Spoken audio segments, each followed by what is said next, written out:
Tavadan uğlantı degen Атам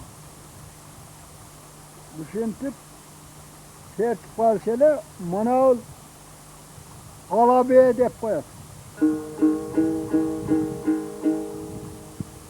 Ушул жерде жылкы кайтарып кожояр деген аксакал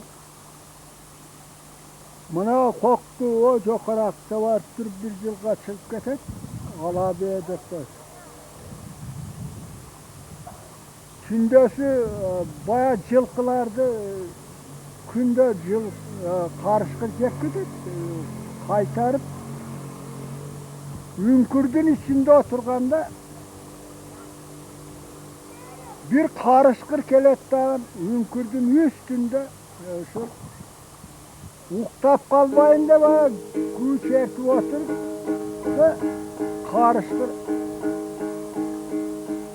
üstünde baya mantı, bu kanda cam var, bu muzika, o uktap kalatsa, ol da hayvan bolsa da uktayt eken ne aldı. Şilekeye koyulup muz tongon eken de, kış şildesi eken, bari eken. Hem taң atты, hem karışkı, hem жылкыга тийбейт го деп чыкса муз тоңуп калган экен дейт. Hey десе карышкы чочуп кетип салып отурган. Ошондо баягы мурдагы уктаткан күүсүн мына күбө экен.